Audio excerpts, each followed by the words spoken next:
प्रभु के नाम की महिमा हो कि परमेश्वर ने हमें एक और अवसर दिया कि हम परमेश्वर के चरणों पर बैठकर कुछ समय व्यतीत कर सके। हमारे भाई बहनों का साथ में रहना बहुत ही उत्तम होता है, बिछड़ने में दुख होता है, परंतु परमेश्वर अपने उद्देश्यों की पूर्ति के लिए हम सबके जीवन में कार्य करे, ये हमारी सबसे बढ़कर प्रार्थना है। और हम भी प्रार्थना करेंगे कि परमेश्वर भाई डैनी और बहन गायत्री को और अन्य परिवारों को जो कुछ समय के बाद यहाँ से जाएंगे, प्रभु उनकी सुधि ले, प्रभु उनकी सहायता करे, और जहाँ भी प्रभु उन्हें ले जाता है वहाँ पर परमेश्वर के लिए बहुत उपयोगी होने के लिए प्रभु हमारी सहायता करे, उनकी सहायता करे। हम पहला राजा की पुस्तक में से हम अध्ययन करते आए हैं। एलिया के समय के घटनाओं का हम अध्ययन करते आ रहे हैं। उसी अध्ययन को जारी रखते हुए हम पहला राजा की पुस्तक उसका 19वां अध्याय निकाल लेंगे और उसके 12 से लेकर अंतिम पद तक हम पढ़ लेंगे। पहला राजा की पुस्तक 19वां अध्याय 12 से लेकर 21 तक। कृपया कोई भी माइक लेकर ज़ोर से पढ़ें। जो भी भाई पढ़ते हैं वे कृपया माइक लें और ज़ोर से पढ़ें। पहला राजाओं की पुस्तक 19वां अध्याय 12 से लेकर 21 तक। फिर भूमिडोल के बाद आग दिखाई दी, तो भी यह उस आग में न था। फिर आग के बाद एक दबा हुआ धीमा शब्द सुनाई दिया। यह सुनते ही एलिया ने अपना मुंह चद्दर से ढांपा और बाहर जाकर गुफा के द्वार पर खड़ा हुआ। फिर एक शब्द उसे सुनाई दिया कि हे एलिया, तेरा यहाँ क्या काम? उसने कहा, मुझे सेनाओं के परमेश्वर यहोवा के निमित्त बड़ी जलन हुई, क्योंकि इस्राएलियों ने तेरी वाचा टाल दी और तेरी विधियों को गिरा दिया है और तेरे नबियों को तलवार से घात किया है, और मैं अकेला रह गया हूँ और वे मेरे प्राण के भी खोजी हैं। यहोवा ने उससे कहा, लौटकर दमिश्क के जंगल को जा और वहाँ पहुँचकर आराम का राजा होने के लिए हजाएल का और इसराइल का राजा होने को निमशी के पोते येहू का और अपने स्थान पर नबी होने के लिए आबेल मोहला के शाफात के पुत्र एलीशा का अभिषेक करना। और हजाएल की तलवार से जो कोई बच जाए उसको येहू मार डालेगा, और जो कोई येहू की तलवार से बच जाए उसको एलीशा मार डालेगा। तो भी मैं 7,000 इसराइलियों को बचा रखूंगा। ये तो वे सब हैं जिन्होंने न तो बाल के आगे घुटने टेके और न मुंह से उसे चूमा है। तब वो वहाँ से चल दिया और शाफात का पुत्र एलीशा उसे मिला, जो 12 जोड़ी बैल अपने आगे किए हुए आप 12वीं के साथ होकर हल जोत रहा था। उसके पास जाकर एलिया ने अपनी चद्दर उस पर डाल दी। तब वह बैलों को छोड़कर एलिया के पीछे दौड़ा और कहने लगा, मुझे अपने माता पिता को चूमने दे, तब मैं तेरे पीछे चलूंगा। उसने कहा, लौट जा, मैंने तुझसे क्या किया है? तब वह उसके पीछे से लौट गया और एक जोड़ी बैल लेकर बलि किए और बैलों का सामान जलाकर उनका मांस पका के अपने लोगों को दे दिया और उन्हें खाया। तब वह कमर बांधकर एलिया के पीछे चला और उसके सेवा टहल करने लगा। प्रभु अपने पवित्र वचन के पढ़े सुने जाने पर अपनी आशीष दे। हमने पिछले बार इसके एक अंश को देखा था, एक भाग को हमने अध्ययन किया था। हमने देखा था कि किस तरह से एलिया बहुत ही निराश होकर जो है वो भाग जाता है। जब इजेबेल जो रानी है, दुष्ट स्त्री है, उसने परमेश्वर के दास एलिया को ये धमकी दी कि कल जो है तेरा हाल मैं उन्हीं बाल और अशेरा के भविष्यद्वक्ताओं के समान कर दूंगी, तो वो डर गया, वहाँ से भाग गया। और हमने उसके कारणों को भी हमने पिछले अध्ययन में देखा था। परंतु उसके बाद हम देखते हैं कि परमेश्वर उसके साथ व्यवहार करते हैं, उसे छोड़ नहीं देते हैं, और उसके बाद फिर परमेश्वर उससे बात करते हैं। और उस वृत्तांत को हम पढ़ रहे थे कि किस तरह से परमेश्वर उससे कहते हैं कि तू जा और परमेश्वर के सामने तू खड़ा रहा। और उसके बाद फिर हम देखते हैं कि किस तरह से बहुत बड़ी एक प्रचंड आंधी चलती है और परमेश्वर के सामने, यहोवा के सामने से एक प्रचंड आंधी चलती है, पहाड़ फटने लगते हैं, चट्टानें टूटने लगती हैं, परंतु वहाँ पर लिखा है कि यहोवा उसमें नहीं था। उसके बाद फिर एक बहुत बड़ा भूकंप होता है, और लेकिन उस भूकंप में भी परमेश्वर नहीं। उसके बाद फिर हम पढ़ते हैं कि आग आती है, बहुत ही एक भयानक आग, परंतु उस आग में भी परमेश्वर नहीं थे। लेकिन इस सब के अंत में हम पढ़ते हैं, फिर आग के बाद 12वें पद के अंतिम भाग में लिखा है, फिर आग के बाद एक दबा हुआ धीमा शब्द सुनाई दिया। हमने पिछले बार भी देखा था कि कई बार हम परमेश्वर के हमारे जीवन में जो व्यवहार है या फिर हमारे जीवन में परमेश्वर के डीलिंग्स हैं, उनको हम इस तरह से अपेक्षा करते हैं कि बहुत ही एक्स्ट्रॉर्डनरी तरीके से या बहुत ही एक असाधारण रीति से परमेश्वर कुछ हमारे जीवन में करेंगे, परंतु साधारण रूप से सामान्य तौर पर परमेश्वर का हमारे साथ जो डीलिंग होता है वो बहुत ही साधारण रीति से, बहुत ही सामान्य तरीके से होता है, जबकि वो हमें अपने उस धीमे शब्द के द्वारा परमेश्वर हमसे बात करते हैं। हमें इस बात को कभी भूलना नहीं चाहिए कि परमेश्वर लोगों के साथ जब व्यवहार करते हैं तो अक्सर ये तब होता है जब वो व्यक्ति परमेश्वर के साथ शांत होकर बैठा रहता है परमेश्वर के चरणों पर, और परमेश्वर अपनी धीमी दबी हुई शब्द में परमेश्वर उससे बात करते हैं। इसलिए रोज परमेश्वर के साथ बैठना, परमेश्वर के सामने शांत होकर बैठना और परमेश्वर के वचन के साथ बैठकर ध्यान करना और परमेश्वर की आवाज़ के लिए इंतज़ार करना, उस धीमी दबी हुई शब्द के लिए इंतज़ार करना, ये हर विश्वासी के लिए बहुत ही महत्वपूर्ण है।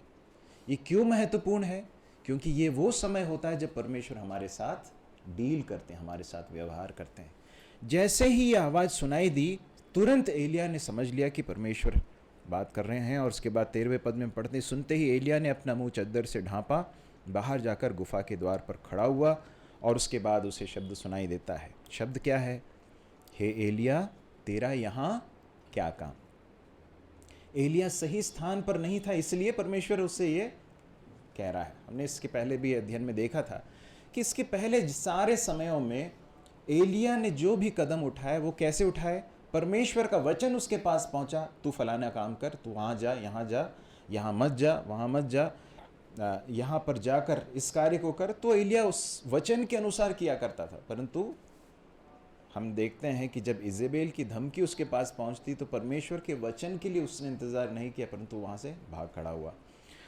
परंतु यहाँ पर वो परमेश्वर उसके साथ व्यवहार करते हुए पूछते हैं, तेरा यहाँ पर क्या काम? पिछली बार हमने इस बात को देखा था कि कई बार हम जब उस स्थान पर नहीं होते जहाँ पर परमेश्वर चाहते हैं कि हम हों, तो अक्सर परमेश्वर का वचन ये हमारे पास से पहुँचता है। परमेश्वर हमसे पूछते हैं कि तू यहाँ क्या कर रहा है? You are not the right place, तुम सही स्थान पर नहीं हो। परमेश्वर ने तुझे जहाँ रखा है वहाँ पर तू क्यों नहीं है ना? हो सकता है हम परमेश्वर से दूर होकर किसी ऐसे कार्य में लिप्त हों जो परमेश्वर को पसंद नहीं है, कुछ ऐसी चीज़ें देख रहे हों जो परमेश्वर पसंद नहीं करता, या कोई किसी ऐसी संगति में है जो परमेश्वर को नहीं भाती है। परमेश्वर का वचन जिस तरह से एलिया के पास पहुंचा, हमारे पास भी यही एक शब्द है जो आना चाहिए कि यहाँ तेरा क्या काम? What are you doing here? और उसके बाद हम जानते हैं कि एलिया ने क्या कहा। उसने कहा, मुझे सेनाओं के परमेश्वर यहोवा के निमित्त बड़ी जलन हुई। इज़राइलियों ने तेरी वाचा टाल दी, तेरी वेदियों को गिरा दिया है और तेरी नबियों को तलवार से घात किया, और मैं ही अकेला रह गया हूँ और मेरे प्राणों के भी खोजी हैं। हमने देखा था पिछली बार भी कि एलिया ने इसके पहले भी यही रिस्पांस दिया था, और उसको ऐसा लगता है कि मैं अकेला रह गया हूँ, है ना। कई बार परमेश्वर के लिए खड़े रहने वाले भक्त लोगों को कई बार इस तरह के अनुभव हुए हैं, उनको ऐसा लगता है कि मैं अकेला हूँ, मेरे इस लड़ाई में मेरे साथ कोई नहीं है, मैं ये जो स्ट्रगल कर रहा हूँ, इस स्ट्रगल में, इस संघर्ष में मैं अकेला हूँ। और मैंने आपको पिछली बार स्मरण दिलाया था कि आप समय निकाल कर एक भजन पढ़ें। कौन सा भजन था, आपको याद है? पढ़ने के लिए कहा था तो आपने पढ़ा होगा, मैं सोचता हूँ। कौन सा था? साम 73, भजन 73, आसाप का भजन है ना। और आसाप क्या कहता है? जरा एक बार जरा उसे पढ़ लेंगे।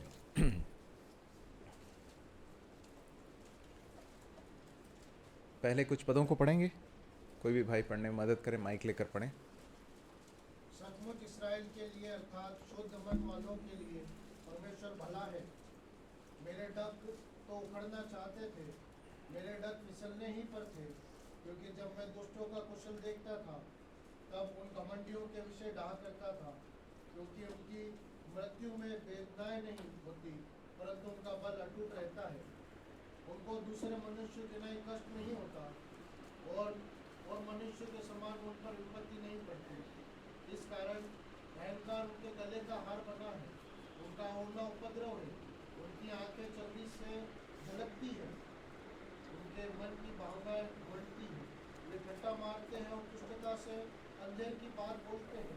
वे डींग मारते हैं, वे मानो स्वर्ग में बैठे हुए बोलते हैं, और वे पृथ्वी में बोलते फिरते हैं। या अब एक काम कीजिए, यहाँ से उसके 13वें पद में आ जाइए।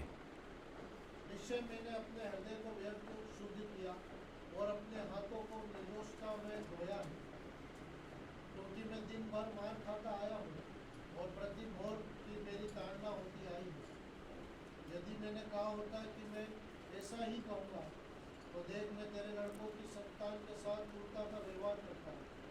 जब मैं सोचने लगा कि इसे मैं कैसे समझूं, तो यह मेरी दृष्टि में अति कठिन समस्या थी, जब तक कि मैंने ईश्वर के पवित्र स्थान में जाकर उन लोगों के परिणाम को न सोचा। या काफ़ी है भाई। तो आसाफ यहाँ पर कहता है कि मैं जब अपने आसपास लोगों को देख रहा हूँ, जब देखता हूँ कि जो दुष्ट हैं वे बड़े कुशल के साथ रहते हैं, दूसरे पद में, हाँ, और उसके बाद कहता है कि उनकी मृत्यु में वेदनाएं नहीं होती हैं, उनका बल अटूट रहता है, दूसरे मनुष्यों के समान उनको कष्ट नहीं होता है और विपत्ति नहीं पड़ती है। अहंकार को मानो वो गले का हार बनाकर चलते हैं, आंखें उनकी चर्बी से झलक रही हैं, मन की भावनाएं उमड़ती हैं, ठट्टा मारते हैं, दुष्टता से अंधेर की बात बोलते हैं। और ये सब बोलने के बाद वो कहता है 13वें पद में, निश्चय मैंने अपने हृदय को व्यर्थ शुद्ध किया और अपने हाथों को निर्दोषता में धोया। वो क्या कहना चाहता है? मैं ये जो धार्मिकता के रास्ते पर चल रहा था, पवित्रता के रास्ते पर चल रहा था, परमेश्वर के वचन के अनुसार चलने के लिए मैं जो भी परिश्रम कर रहा था, मुझे ऐसा लग रहा था कि ये सब क्या है? व्यर्थ है, क्योंकि मैं ही निश्चय मार खाता आया हूँ। वो कहता है अगले पद में कि मैं दिन भर मार खाता आया हूँ। जो गलत रास्ते पर चल रहे हैं, दुष्टता के रास्ते पर चल रहे हैं, वो तो बड़े मज़े कर रहे हैं, परंतु मैं जो परमेश्वर के रास्ते पर चलने की कोशिश कर रहा हूँ, मुझे हमेशा तकलीफ़ क्यों होती है? और वो कहता है कि 16वें पद में, जब मैं सोचने लगा कि मैं इसे कैसे समझूं, तो ये मेरी दृष्टि में अति कठिन समस्या थी। लेकिन उसके बाद 17वें पद में वो कहता है, जब तक कि मैंने ईश्वर के पवित्र स्थान में जाकर उन लोगों के परिणाम को न सोचा। अब ध्यान से सुनिए क्या कह रहा है वो। मैंने जब परमेश्वर के पवित्र स्थान में जाकर परमेश्वर के द्वारा जो दी गई दृष्टि से चीज़ों को जब तक नहीं देखा, तब तक मैं उसे समझ नहीं पाया। देखिए, हमारे जीवन के संघर्ष के बीच में जब कई बार हमें लगे कि हम अकेले हैं, बहुत संघर्ष कर रहे हैं, और जो परमेश्वर के लिए जीने के लिए परिश्रम कर रहे हैं, उसके बावजूद जो है सताए जाते हैं, हंसी उड़ाई जाती है, अकेला कर दिया जाता है, तो कई बार मन में विचार आ सकता है कि ये सब मैं व्यर्थ में कर रहा हूँ क्या, है ना। परंतु परमेश्वर का वचन यहाँ पर आसाफ के द्वारा ये हमें स्मरण दिलाता है कि जब तक हम परमेश्वर की उपस्थिति में जाकर चीज़ों को समझने की कोशिश नहीं करेंगे, तब तक हमें एक सही पर्सपेक्टिव नहीं मिलेगा, सही एक दृष्टिकोण नहीं मिलेगा। और वो कहता है, जब मैं परमेश्वर की उपस्थिति में गया, तब मुझे समझ में आया कि इनका परिणाम क्या होने वाला है। परमेश्वर ने उन्हें फिसलने वाले स्थानों पर रखा है, वे अचानक से नाश हो जाते हैं। तो इस भाग को मैंने इसलिए आपके सामने रखा था क्योंकि एलिय्याह जब इस पूरे घटनाक्रम में है, उसे भी ऐसा ही लग रहा है कि मैं अकेला हूँ। सब ने जो है, इज़राइल ने जो है परमेश्वर को छोड़ दिया है। इज़राइल का राजा और उसकी जो पत्नी है, वो पूरी रीति से दुष्टता में लगे हुए हैं, सारे लोगों को उसी रास्ते पर लेकर जा रहे हैं, और मैं अकेला रह गया हूँ, है ना। तब उस समय पर परमेश्वर उससे कहता, तू जा परमेश्वर के सामने खड़ा। और जब परमेश्वर के साथ उसका आमना सामना होता है, परमेश्वर की सामर्थ को, उसके परमेश्वर के पराक्रम को वो देखता है, परमेश्वर की आवाज़ को सुनता है, उसके बाद उसका दृष्टिकोण जो है वो बदल जाता है ना। आगे जाकर हम देखते हैं परमेश्वर का रिस्पांस क्या होता है, परमेश्वर उससे क्या कहते हैं जब वो कहता है। 15वें पद में हम आ जाएं, पहला राजा 19वां अध्याय 15वां पद। यहोवा ने उससे कहा, लौट कर दमिश्क के जंगल को जा और वहाँ पहुँचकर अराम का राजा होने के लिए हजाएल का और इज़राइल का राजा होने को निमशी के पोते येहू का और अपने स्थान पर नबी होने के लिए आबेल महोला के शापात के पुत्र एलीशा का अभिषेक करना। और हजाएल की तलवार से जो कोई बच जाए उसको येहू मार डालेगा, और जो कोई येहू की तलवार से बच जाए उसको एलीशा मार डालेगा। तो भी मैं 7,000 इजराइलियों को बचा रखूंगा, और ये तो वे सब हैं जिन्होंने न तो बाल के आगे घुटने टेके और न मुँह से उसे चूमा है। क्या कहना चाहता है परमेश्वर? अब इस पूरे घटनाक्रम में इस एलिया को बहुत ही एक निराश, भयभीत और हिम्मत हारे हुए एक व्यक्ति के रूप में देखते हैं। लेकिन परमेश्वर उससे क्या कह रहे हैं कि तेरा काम अभी समाप्त नहीं हुआ है। अगले पदों में परमेश्वर सीधे उससे बहुत कुछ दूसरी चीज़ें नहीं कह रहे हैं, परमेश्वर उसे सिर्फ कुछ काम करने के लिए देते हैं। क्या कहते हैं? 3 चीज़ें हैं। क्या क्या है? अराम के राजा के रूप में किसका अभिषेक करना? हजाएल का। उसके बाद फिर दूसरा कौन है? येहू। इजराइल के राजा के रूप में येहू का अभिषेक करो। और उसके बाद तीसरा व्यक्ति कौन है? एलीशा। अब देखिए, उस पूरे उस परिस्थिति में जबकि लोग परमेश्वर के विरोध में खड़े होकर काम कर रहे हैं, परमेश्वर के विरुद्ध दुष्टता कर रहे हैं, इन लोगों का इस पूरे प्रकरण में या इस सीन में प्रवेश करना, कौन कौन? हजाएल का, येहू का और एलीशा का, इसके पीछे परमेश्वर के कुछ उद्देश्य हैं। परमेश्वर एलिया से ये मानो कहना चाहता है कि मैं इन चीज़ों को देख रहा हूं, जो कुछ हो रहा है इन सारी चीज़ों को मैं देख रहा हूं। I am seeing what is happening. तुझे यदि ऐसा लगता है कि मैं देखकर निर्विकार होकर बैठा हूं, मुझे कुछ फर्क नहीं पड़ता, तो ऐसा नहीं है। मेरे न्याय का समय निकट आ पहुंचा है। मैं न्याय करूंगा, मैं अपने बलवंत भुजा को प्रकट करूंगा। और उसके बाद फिर वो कहता है कि तू अराम के राजा होकर हजाएल का अभिषेक करना।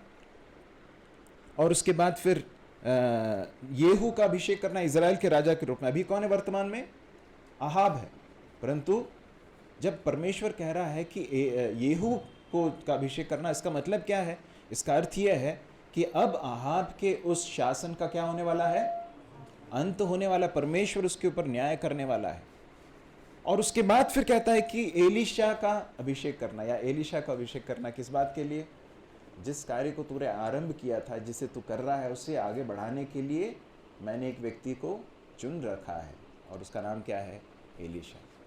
मेरे प्रिय भाइयों और बहनों, कितना ही एनकरेजमेंट, कितना ही प्रोत्साहन देने वाली बातें हम इसमें देख सकते हैं। परमेश्वर सारी चीज़ों को देख रहे हैं। ऐसी परिस्थितियां जिसमें हमें लगे कि हम अकेले हैं और अकेले संघर्ष कर रहे हैं, कोई हमारे साथ नहीं है, सच्चाई के लिए खड़े हैं, इसके बावजूद सताए जाते हैं, मैं आपको स्मरण दिलाना चाहता हूँ, परमेश्वर सारी चीज़ों का समय पर न्याय करने वाला परमेश्वर है। वो देख रहा है और वो अपने समय में अपने हिसाब से सारी चीज़ों को करेंगे। हमसे क्या अपेक्षित है? हमें जो काम दिया गया उसे विश्वास योग्यता से करना। ये है परमेश्वर की हमारे जीवन के विषय में इच्छा। और दूसरी चीज़ जो है, वहाँ पर आगे जाकर कहता है कि जो हजाएल की तलवार से जो बच जाए उसे कौन मार डालेगा? येहू। और जो येहू की तलवार से बच जाए उसको एलीशा मार डालेगा। इसका कहने का अर्थ यह है कि परमेश्वर का न्याय आने वाला है। ऐसा लग रहा था अभी तक कि चीज़ें बिल्कुल नियंत्रण से बाहर हैं, लोग बस अपनी मनमर्जी कर रहे हैं, परंतु परमेश्वर कह रहा है एलिया से, I am going to bring swift judgment. मैं बहुत ही जल्दी न्याय लाने वाला हूँ। और उसके बाद फिर परमेश्वर एलीशा के बारे में बताते हैं, और आगे जाकर 19वें पद से हम एलीशा के बारे में पढ़ते हैं। देखिए, एलिया ने जब हिम्मत हार कर वो वहाँ से भाग गया, तो उसके मन में क्या था? और वो क्या कह रहा था परमेश्वर से? प्रभु, मेरे प्राण को ले लीजिए, क्योंकि मैं अपने बाप दादों से बेहतर नहीं। उसको ऐसा लगा कि सब कुछ खत्म हो गया, मैंने जो कुछ सेवा की थी उसका कोई फल नहीं निकला, उसका कोई परिणाम नहीं हुआ। उसका कोई प्रभाव नहीं हुआ, उसका कोई इम्पैक्ट नहीं हुआ। ये था उसके मन का विचार। परंतु जब परमेश्वर कहता है कि एलीशा का अभिषेक करना, तो उसमें क्या निहित है मालूम? उसमें ये बात परमेश्वर कहना चाहता है एलिया को कि तेरे द्वारा मैंने जो कार्य आरंभ किया वो रुक नहीं जाएगा। That will not stop, that will not cease. मैं उसे आगे बढ़ाऊंगा। और परमेश्वर मानो एलिया को यह स्मरण दिलाना चाहता था कि ये काम मेरा है, दिस इज माई वर्क। हमने पिछले बार अभी ये जो कंठस्थ पद पढ़ा था उसमें क्या लिखा था, क्या देखा था हमने? इसलिए समस्त मंडली जान लेगी कि परमेश्वर यहोवा न तो तलवार या भाले से जयवन करता है, परंतु संग्राम किसका है? संग्राम तो यहोवा का है। मतलब हम जानते हैं इसका जो संदर्भ क्या है। क्या संदर्भ था बच्चे, बताएंगे? किसने कहा ये बताइए, किसने किससे कहा? हिंदी में हम पढ़ते थे ना सर, हिंदी किसने किससे बताइए? दाऊद ने कहा। किससे कहा? ओके। गोलियत बहुत बड़े एक शूरवीर के रूप में, पराक्रमी शूरवीर के समान खड़ा है और चैलेंज कर रहा है पूरे इस्राएल को। तो परमेश्वर के सामर्थ्य में आगे बढ़ते हुए दाऊद कहता है कि संग्राम किसका है, मतलब युद्ध किसका है? परमेश्वर का है। It is all about him. युद्ध परमेश्वर का है, राज्य परमेश्वर का है, सेवा परमेश्वर की है, कलीसिया परमेश्वर की है, सब कुछ किसका है? परमेश्वर का है। हम मात्र उसके हाथों में उपयोगी साधन के रूप में मात्र हैं, इंस्ट्रूमेंट्स के रूप में हैं। और यहाँ पर परमेश्वर मानो एलिया को स्मरण दिलाना चाहता है, एलिया मैंने अपना काम कभी बंद नहीं किया है, मैं अपने काम को जारी रखूँगा। और वो कहता है तो एलीशा को जाकर अभिषेक करना। 18वें पद में लिखा है तो भी मैं 7,000 इजरायलियों को बचा रखूंगा। ये तो वे सब हैं जिन्होंने न तो बाल के आगे घुटने टेके और न मुंह से उसे चूमा है। I am able to preserve, I will preserve. मैंने बचा रखा है, मैं बचाने के लिए सक्षम हूं। जब उसको लग रहा था कि मैं अकेला हूं, परमेश्वर उसको स्मरण दे रहा है, तू अकेला नहीं है, मैंने और भी लोगों को बचा रखा है जो जिन्होंने बाल के सामने घुटने नहीं टेके, जिन्होंने कॉम्प्रोमाइज नहीं किया, जिन्होंने इस पाप के साथ समझौता नहीं किया है, ऐसे लोगों को मैं बचा कर रखूँगा। कितना ही प्रोत्साहन देने वाला ये विषय है कि हर पीढ़ी में, ध्यान सुनिए, हर पीढ़ी में परमेश्वर अपने लिए भक्तों को उभारते हैं, उठाते हैं। बट सवाल ये है कि क्या हम उनमें से होंगे? क्या हम उस छोटे से रेमिनेंट में से या उस बचे हुए लोगों में से होंगे जिन्हें परमेश्वर ने अपने लिए चुनकर रखा है, जिन्होंने पाप के साथ समझौता नहीं किया, जिन्होंने उसके सामने घुटने नहीं टेके हैं, न अपने मुंह से उन्हें चूमा है? ठीक है, आगे बढ़ते हैं 19वें पद में। तब वो वहाँ से चल दिया और शापात का पुत्र एलीशा उसे मिला, जो 12 जोड़ी बैल अपने आगे किए हुए स्वयं 12वीं के साथ होकर हल जोत रहा था। अब यहाँ पर एक व्यक्ति को हम देखते हैं जिसका नाम क्या है? एलीशा। अब एलीशा क्या कर रहा है इस समय पर? खेत में हल जोत रहा है। और साधारण रूप से 2 बैलों को जोत कर जो है हल फसल क्या बोलते हैं उसको, खेत में जो है जोता जाता है। परंतु यहाँ पर वो क्या कर रहा है? 12 जोड़ी बैल आगे है और 12वीं के साथ वो खुद है।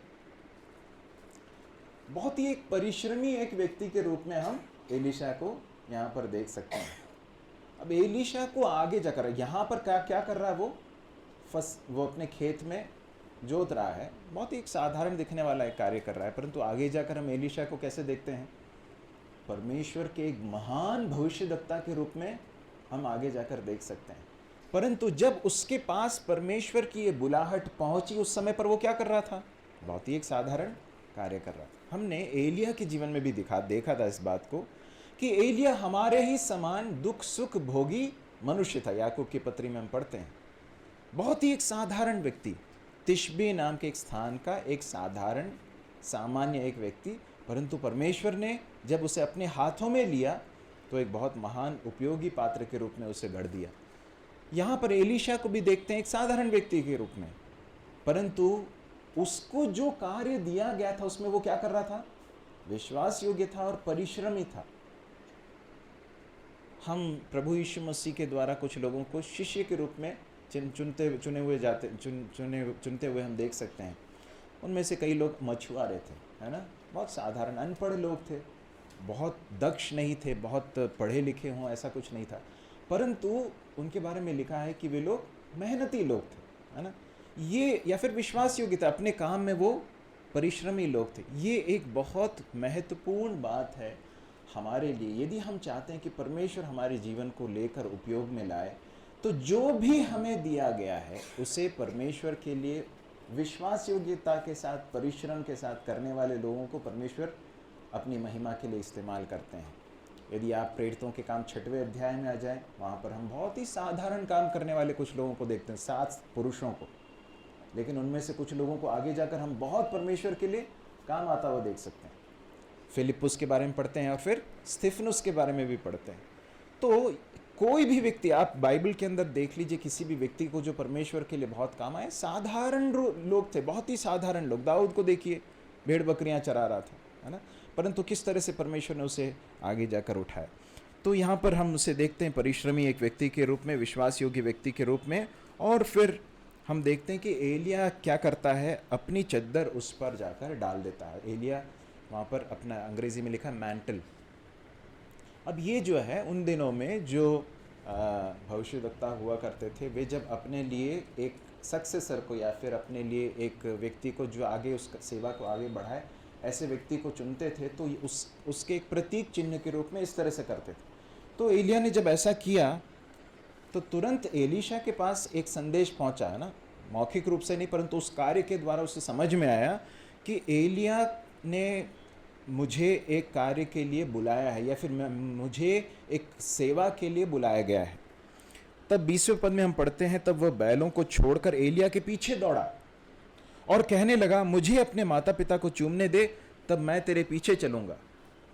देखिए, एलिया ने जैसे कार्य किया, उसके ऊपर अपनी चद्दर डाल दी, तो उसे समझ में आया कि मुझे एक बहुत बड़े कार्य के लिए बुलाया गया। अभी जो कार्य कर रहा है उससे भी बढ़कर कुछ और काम के लिए मुझे चुना गया है। और वो दौड़ कर जाता है, कहता मैं जरा जल्दी से अपने माता पिता को बाय बोलकर आ जाऊँ। एलिया क्या कहता है, उसने कहा, लौट जा, मैंने तुझसे क्या किया है। थोड़ा सा सुनने में अजीब लग सकता है कि एलिया ने ऐसा क्यों कहा, परंतु एलिया मानो ये कहना चाहता है कि ये तेरे पास ये जो बुलाहट आई है, ये मेरी ओर से नहीं आई है, परंतु किसकी ओर से आई है, ये परमेश्वर की ओर से बुलाहट, मैंने नहीं किया कुछ। और इसलिए तेरा जो प्राइमरी कमिटमेंट है, तेरा जो प्राथमिक समर्पण है, वो किसके प्रति है, परमेश्वर के प्रति है, मेरे प्रति नहीं है। मुझसे बढ़कर तेरा समर्पण किसके प्रति है, परमेश्वर के प्रति। परमेश्वर ने ये तेरे साथ कुछ किया है। तो हम देखते हैं क्या हुआ 21वें पद में, तब वह उसके पीछे से लौट गया और एक जोड़ी बैल लेकर बलि किए, बैलों का सामान जलाकर उनका मांस पकाकर अपने लोगों को दे दिया और उन्होंने खाया।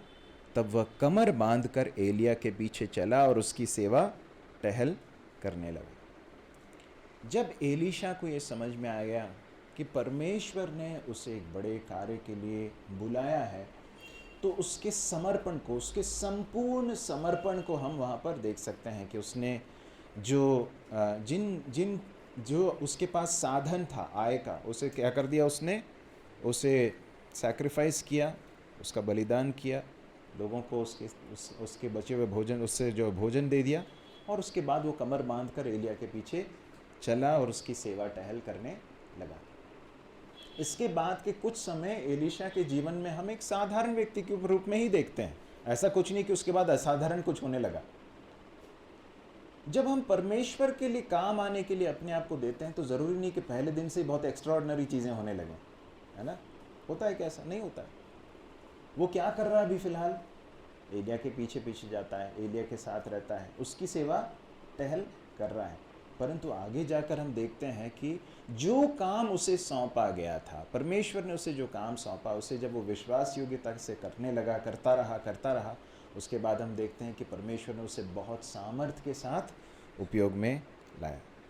परमेश्वर हमारी सहायता करे कि हम भी इन सारी चीज़ों से जो बातें सीख रहे हैं हमारे जीवन में हम लागू कर सकें। हम देख रहे थे किस तरह से परमेश्वर की धीमी दबी हुई आवाज़ जैसे ही एलिया ने सुनी, उसे समझ में आ गया कि परमेश्वर मुझसे बात कर रहे हैं। मैं आपसे आग्रह करना चाहता हूँ कि रोज़ इस अभ्यास को करें।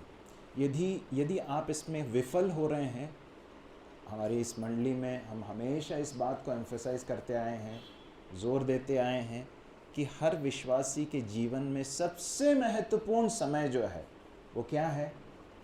वो समय है जब वो परमेश्वर के चरणों में एकांत में शांत होकर आकर बैठता है, परमेश्वर के वचन को ध्यान करता है, मनन करता है, परमेश्वर उसके साथ जब व्यवहार करता है, वो सबसे महत्वपूर्ण समय है। आप समझ लीजिए, आपके लाइफ का सबसे इम्पॉर्टेंट असाइनमेंट वो है। आपकी नौकरी नहीं, आपका व्यवसाय नहीं, आपके दूसरी जिम्मेदारियां नहीं, वो सब अपने स्थान पर हैं, लेकिन आपके डे का, आपके दिन का जो सबसे महत्वपूर्ण असाइनमेंट, आप सुन रहे हैं इस बात को? सबसे महत्वपूर्ण असाइनमेंट, आपके दिनचर्या का जो सबसे महत्वपूर्ण हिस्सा है, वो परमेश्वर के साथ का आपका अपॉइंटमेंट है, परमेश्वर के साथ का आपका समय है।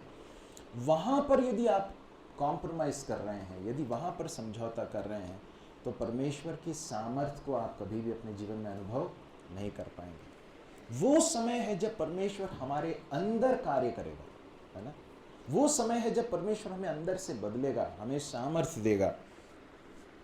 और उसके बाद हमने इस बात को देखा था कि जिस तरह से एलिया अपने आप को बहुत अकेला फील कर रहा था, महसूस कर रहा था, परमेश्वर ने किस तरह से उसके साथ व्यवहार करके बताया कि ऐसी बात नहीं है, तू अकेला नहीं है, मैंने अपने लिए विश्वास योग्य लोगों को चुन कर रखा है। और परमेश्वर ने बताया कि किस तरह से उसका न्याय बहुत ही जल्दी आने वाला। एक बहुत बड़ी चेतावनी है कि जो लोग पाप के साथ समझौता करते हुए, पाप के साथ खिलवाड़ करते हुए जी रहे हैं, वे इस बात को भूल जाते हैं कि परमेश्वर का न्याय अचानक आ पड़ेगा।